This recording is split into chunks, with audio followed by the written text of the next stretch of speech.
अच्छा जी, कुछ digital nation Pakistan की बात करेंगे। थोड़ा सा मज़े का खेस भी लगता है लेकिन हो रहा है जी। डिजिटल नेशन पाकिस्तान बिल 2024 कौमी असम्बली में पेश कर दिया गया और बिल IT की वज़ीर मुमलिकत शहज़ा फ़ातिमा ख़ाजा ने पेश किया। हुकूमत की जानिब से कहा जा रहा है कि नई कानून साजी से पाकिस्तान को डिजिटल कौम बनाने में मदद मिलेगी।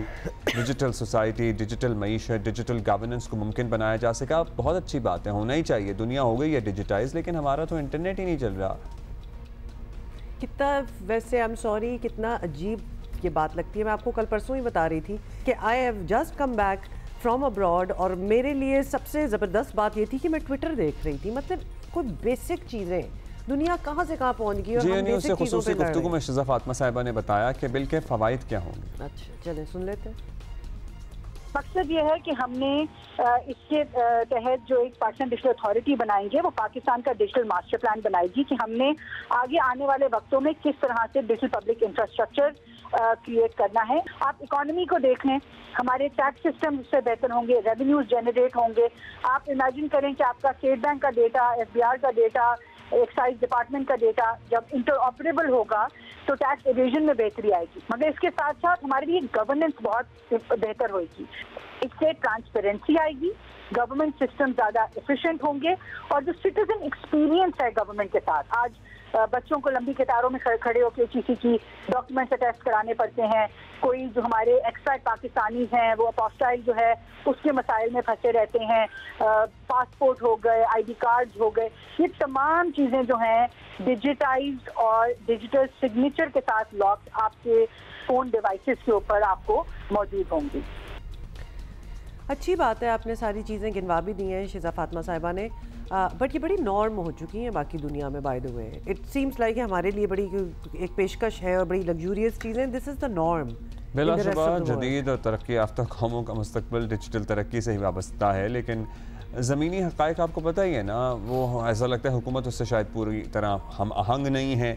सवाल ये हो रहा है कि कई महीनों से इंटरनेट स्लो डाउन ने आम सारिफिन के साथ साथ IT इंडस्ट्री से अफराद को भी परेशान कर रखा है। फ्रीलांसर्स भी इंटरनेट में खलल की शिकायत करते हैं। कभी डेटा नहीं चलता, कभी वाईफाई नहीं चलता, कभी डेटा नहीं चलता, कभी वाईफाई नहीं चलता, कभी एहतजाज हो रहा है तो सब कुछ बंद हो जाता है। उससे भी क्या हासिल हुसूल होगा पता नहीं है किसी को। क्या अब लेट्स सी क्या होता है। इसी पे जरा उमर चीमा हमारे साथ, उनसे भी उनकी राय पता करते हैं ना कि what he is thinking. Umar, अब सुनी लिया आपने, हुकूमत ने ठानी है कि डिजिटल अथॉरिटी और डिजिटल कमीशन बनाने की और ऐवान में बिल भी पेश कर दिया गया है। अब डिजिटल रेवोल्यूशन, इनकलाब की जानिब एक कदम कहा जा रहा है इसको, लेकिन एक ऐसा मुल्क जहाँ इंटरनेट का मिलना ना मिलना बाई चांस है, ये लिटरली बाई चांस है, वहाँ किसी डिजिटल इनकलाब का ज़्यादा सोचा जा सकता है और कितनी डेप्थ में सोचा जा सकता है?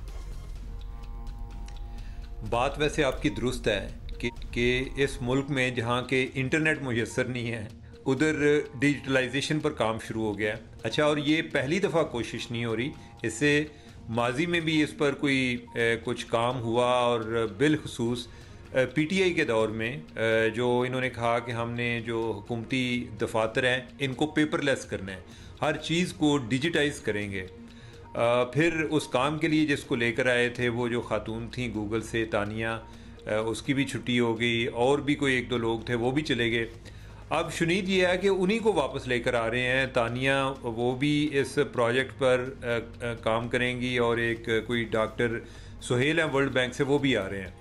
तो चलें, अगर कोई इस दफ़े ही काम हो जाए तो अच्छी बात है। और मेरे ख्याल कि इसका एक जो मस्बत पहलू है, हुकूमत को इस बात का आइडिया होगा कि हमारी जो इकानमी है वो इंटरनेट के बगैर नहीं चल सकती। आपका इंटरनेट जितना ख़राब होगा आपकी इकानमी मुतासर होगी, आपकी जो एफिशिएंसी है वो भी उतनी कम होती जाएगी। तो अगर कोई ये इस तरह के लोगों की बात सुनना शुरू हो गए हैं और इसमें मकसद सिर्फ़ यही है कि जिस तरह दुनिया बदल रही है हम भी अपने आप को बदलने की कोशिश करें, तो ये मेरे ख्याल की एक मुस्बत कदम है। अच्छा उमर साहब, स्लो डाउन, बंदिश वगैरह पर हुकूमत और PTI आज भी कुछ खुलकर बताने, हम मसला ये है बताते नहीं।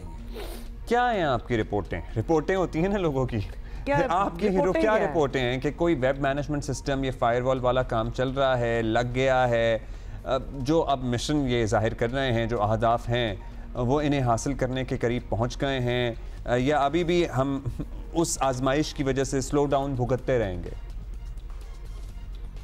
अच्छा, ये जो इंटरनेट स्लो डाउन का मसला है और जो पीटीए की वजाहतें हैं, बेसिकली ये है कि एतमाद का हसारा इतना ज़्यादा है, कोई एक ट्रस्ट डेफिसिट इतना है कि वो अगर कोई सही बात भी करें तो वो गलत लगती है। अब यह है कि जो फायरवॉल इन्होंने लगाई है और जो हमारे पास पहले एक इंटरनेट का इंफ्रास्ट्रक्चर है, वो फायरवॉल को बर्दाश्त करने की पोजीशन में नहीं है। और इसको आप ऐसे सोच लें कि आपको याद है कि जिस टाइम पाकिस्तान में बिजली की शदीद कमी थी और फिर इधर IPPs लगने शुरू हो गए जी कि पावर प्लांट्स आ गए हैं जी, अब जो है बिजली की कमी नहीं होगी।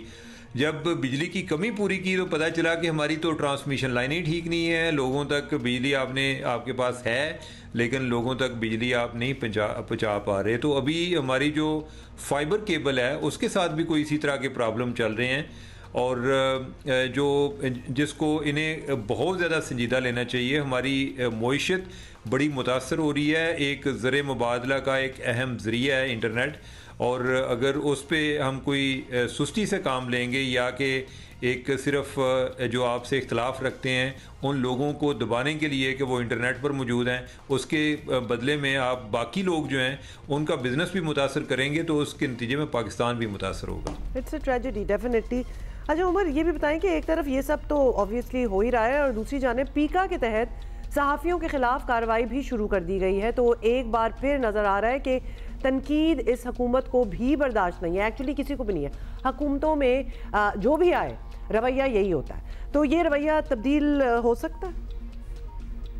अब असल में डायलेमा है हमारा कि हुकूमत जो है उसकी तो पहले टॉलरेंस लेवल नहीं थी, बर्दाश्त नहीं थी। दूसरा, सोशल मीडिया आने की वजह से कोई एडिटर का रोल ख़त्म हो गया, हर बंदा जो उसके दिल में आता है जो चाहता है वो लिख देता है, जो उसको वहम होता है कि फ़लाँ चीज़ ऐसे होगी है वो उस तरह बयान कर देता है, तो उसकी वजह से एक क्यास भी काफ़ी क्रिएट हुआ है। ये दोनों चीज़ें हैं जो फ्री स्पीच भी मुतासर हो रही है, लेकिन ओवरऑल जो डिसइंफॉर्मेशन है, जो फेक न्यूज़ है, जिसके नतीजे में सोसाइटी में एक बहुत ज़्यादा एक रिजेंटमेंट और गमो गुस्सा वो भी बढ़ता जा रहा है। तो ये दोनों चीज़ें साथ साथ चल रही हैं। मेरे ख्याल केस में रेगुलेशन का बड़ा अहम रोल है, जो कि जिस बारे में ना हुकूमत तवज्जो देती है और अगर देती है तो वो इसी तरह की होती है जो कि एक पोलिटिकली मोटिवेटेड है। कोई ऐसा नहीं होता कि अगर कोई बंदा जायज़ उन पर तनकीद कर रहा है तो ये उसको बर्दाश्त कर पाएँ, वो बल्कि रेगुलेशन में एक अपॉर्चुनिटी तलाश करते हैं कि जिसमें जो हमारे ख़िलाफ़ बातें करने वाले हैं हम किसी तरह इनका मुंह तो बंद करें। तो मेरे ख्याल है कि हुकूमत को ये सोचना होगा कि जो दुनिया बदल रही है हम भी अपने आप को बदलें। अगर हमने तनकीद बर्दाश्त करनी है तो वो किस अंदाज में करनी है, या अगर हमारे में प्रोपेगेंडा हमारे बारे में चलता है, हमारे बारे में फेक न्यूज़ आती है, तो हमने उसका तदारक कैसे करना है कि हमने एक फैक्चुअल इंफॉर्मेशन है उसको किस तरह एक इंटेंसिफाई करना है ताकि वो भी लोगों तक पहुंच पाए। अगर ये समझ में आ जाए तो क्या ही बात है कि फेक न्यूज़ का तदारुक ये समझ आता है कि न्यूज़ सोर्स को बंद कर दो।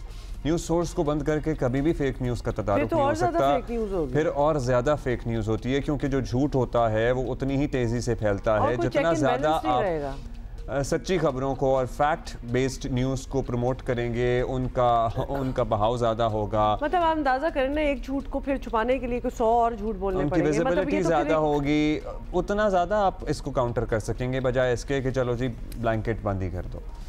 Thank you Umar. Thank you.